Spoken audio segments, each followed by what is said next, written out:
ये प्रचलन क्या पिछले 10 साल में शुरू हुआ है क्या, सवाल ट्रांसफर करने वाला? अपने सवाल सर आ रहा था। तो जब आप लोग फ्री बीज की बात कर रहे थे तो एक उसी के साथ एक पैरेलल डिबेट जो चलती है एनपीए की, तो आप लोगों ने तो लंबा समय बिताया है, तो आपने एनालाइज किया क्या कि फ्री बीज पे कितना खर्च हो रहा है और जो कारपोरेट लोन्स और एनपीए माफ हो रहे हैं उस पर कितना खर्च हो रहा है? क्योंकि बहुत बार ये लगता है कि एक प्रिविलेज क्लास की चलाई हुई डिबेट तो नहीं है एक बड़े मेजर सेक्टर को किनारे पे। मैं आप दोनों के बिहाफ पे कुछ ऐसी चीजों का आंसर कर सकती हूँ क्या, if you don't mind? ये नहीं please, because I want to bring a different idea here. ये थोड़ा सा फ्रीबी वर्सेस पॉपुलिज्म का जो आइडिया है, इसको मैं मॉन्टेक और अमिताभ एंड राज के सामने भी कुछ आंकड़े रखना चाहती हूँ। मैं इसकी बात से बिल्कुल सहमत हूँ कि पानी के ऊपर दाम लगना चाहिए, मगर मैं इनको ये कहना चाहती हूँ कि अगर आप पानी के ऊपर दाम लगाएंगे, आपको उसके निकास के पानी के ऊपर भी दाम लगाना पड़ेगा कि स्विच कितना निकलता है उसका भी दाम लगाना पड़ेगा। और स्विच 80%, इसका मतलब अगर आपके घर में 100 लीटर पानी आता है तो 80 लीटर हर रोज वो स्विच निकास के पानी में निकलता है। अब आप मेरी बात जो थी उसका थोड़ा ध्यान रखिए, जो मैंने अफोर्डेबिलिटी और इंक्लूसिविटी की बात करी थी। जो अमिताभ और मॉन्टेक कह रहे हैं, मैं आपको चैलेंज करती हूँ कि अगर आप दाम लगाएंगे, सही दाम लगाएंगे, जो मैं मानती हूँ लगाना चाहिए, कि कितना पानी लोगों के घर तक पहुंचा, कितना निकास का पानी निकला, स्विच निकला, कितना आपने पाइपलाइन पे इन्वेस्ट किया उस स्विच को कन्वे करने के लिए, कितना इलेक्ट्रिसिटी का दाम लगा उसके अंदर, कितना फिर आपका ट्रीटमेंट प्लांट एसटीपी बिल्डिंग का दाम लगा, उसका ट्रीटमेंट करके आपने साफ पानी नदी में डाला। जो फ्लश करता है उसको उस नदी का दाम, साफ करने का दाम भी देना पड़ेगा। अगर आप वो दाम लगाते हैं, और इसीलिए मैं, जब आप इकोनॉमिस्ट की बात करते हैं, जब आप, जो आपका आइडिया बिल्कुल सही है, मगर जब आप उसके पूरी जो मैथ्स अगर तय करें तो मॉन्टेक कोई नहीं दे पाएगा उस दाम को at this current rate of management. So I have done the maths on that, Montek, in terms of what is the cost of delivery of water, what is the cost of taking back the water and treating it. Today, literally, the rich of India are, the political economy is that they are being subsidized to defecate in, okay? But the point I'm making to you, and the only difference I'm making with both of you is, if you want the pricing to work, you will also have to make sure that the system becomes affordable so that everybody can pay for it. Otherwise, you will end up with seeing a situation where even the rich will not be able to pay, and today the state pays for the... Very little, everybody should pay, but you should charge very little for those who consume very less, or those who come from a poor background, and keep increasing it as the consumption keeps rising. I am not disagreeing with that. I am making a larger point, Anil, that in the current system of resource management, it is so capital intensive that even the rich cannot afford to pay for it. If you take a simple example of saying, you know, these maths are done with 3 books called Excreta Matters. So give me some, you know, so the number, the only difference I make, so a per kilometer, if you look at today cost of supply of water, it is close to about 2, in terms of kiloliters, it's about 2 rupees, 3 rupees. The cost, if you put the whole system costing per family, you will have to pay something like 20 rupees per kiloliter. Now that adds up to a point where you, again, it's the same point, people will not afford to pay for it. I don't agree. Okay. I really don't agree. Let me just interrupt. Yes, I think this has to be brought out by the journalists. She thinks that, I mean, I go back to my friend Rakesh Mohan, who very often, when he met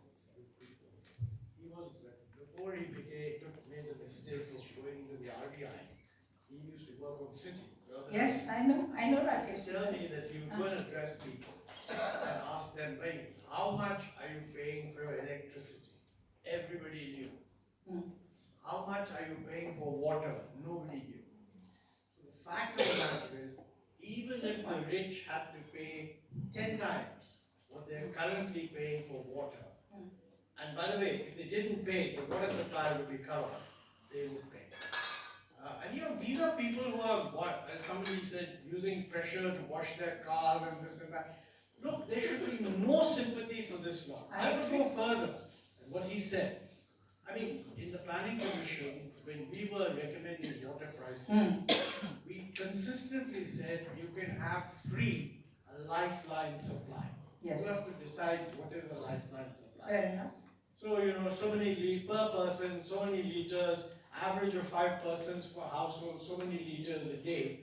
And that first round of water can be free. Then you can have 2 slabs, as he put it. Beyond the lifeline, the sort of fellows who have scooters and maybe cycles charge a little more.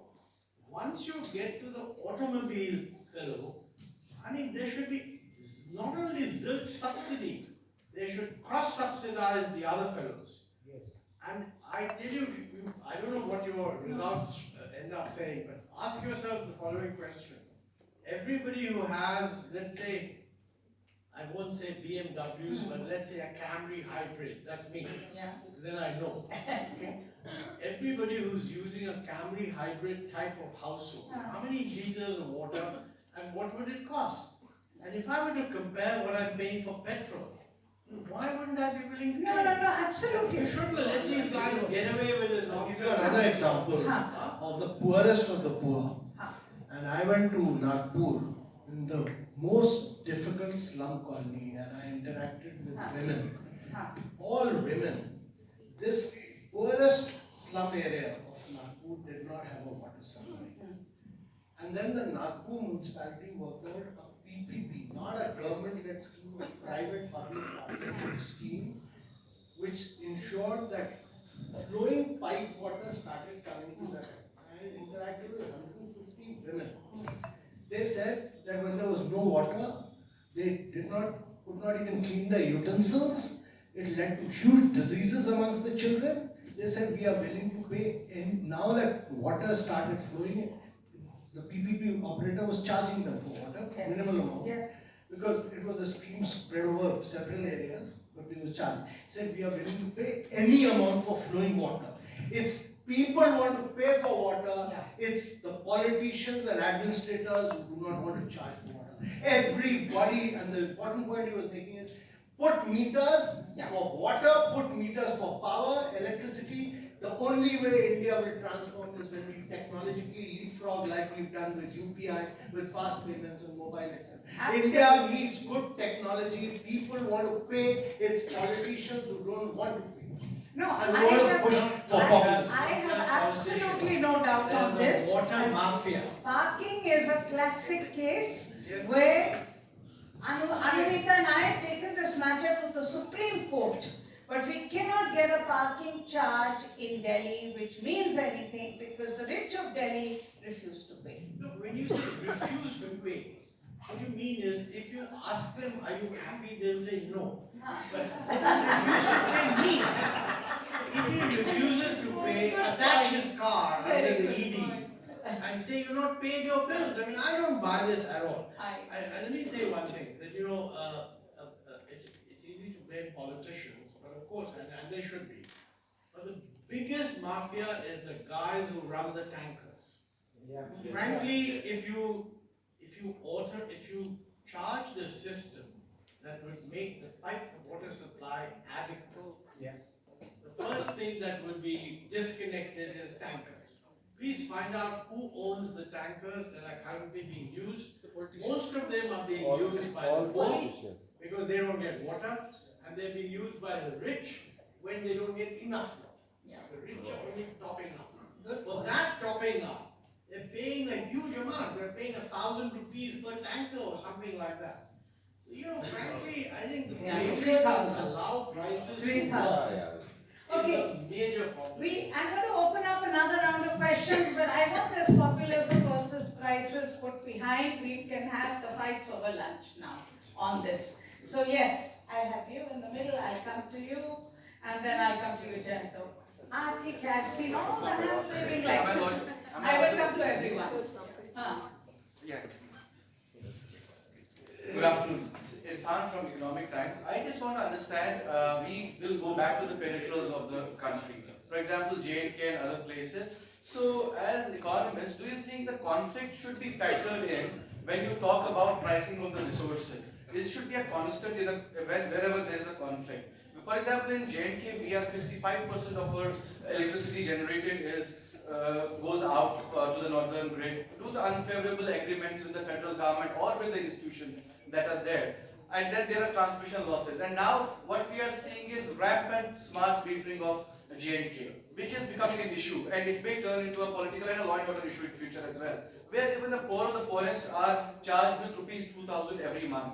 And it's a flat rate. Basic starts from 1,750. And yeah, and the point is that when we talk about the state, as the Constitution and the Supreme Court says, has to provide the security and safety to the citizens. And in conflict areas, it's not able to do that. Number one is that. Number two is when we see a lot of institutions operating in these areas which don't have the accountability, and they have the legal backing for not being accountable.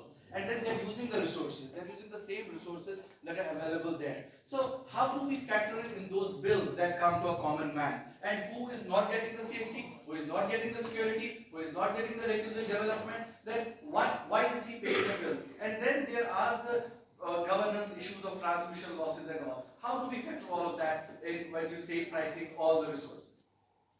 Yes. अभी आपको मैं पीछे नहीं दूंगी, पहले फिर मैं आपसे कहूंगी, फिर जैन तो फिर मैं पीछे आती हूँ, ठीक? Yes, please take my mic if needed.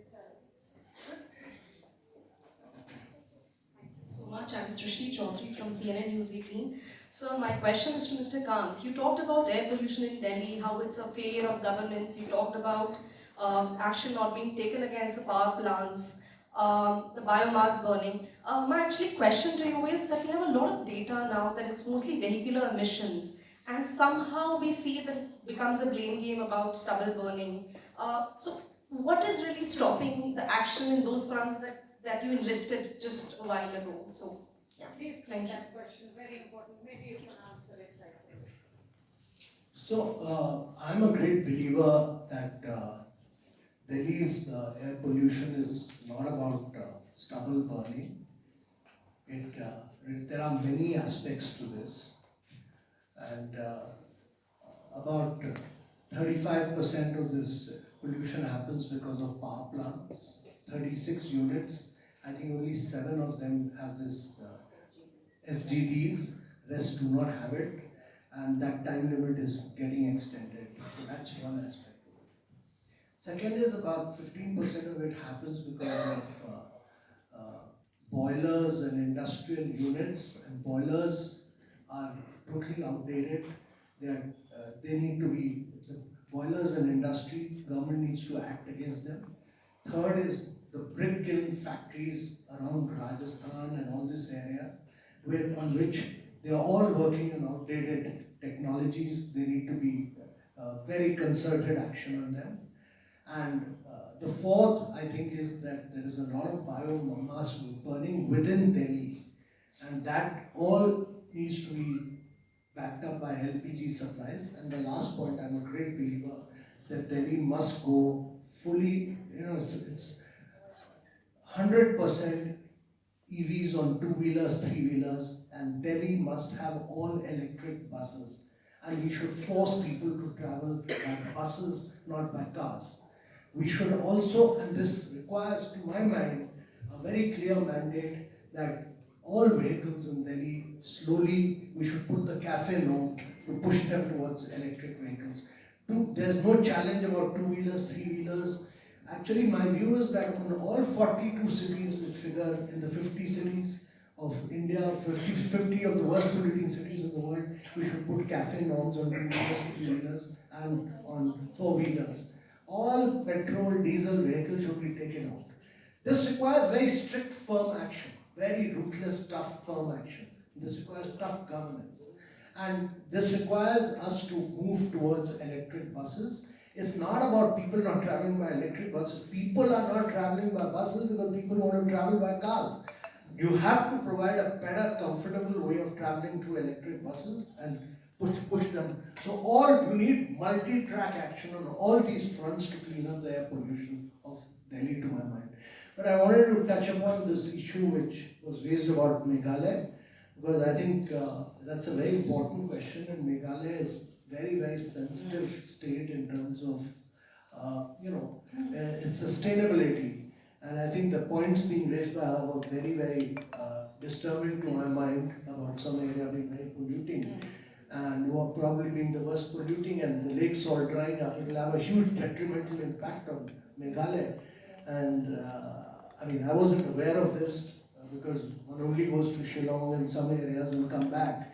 But I think we need a very detailed study on Meghalaya to work on this, but it's a very, very important point that was raised. Good. Thanks, Patricia. Thanks, Amitabh.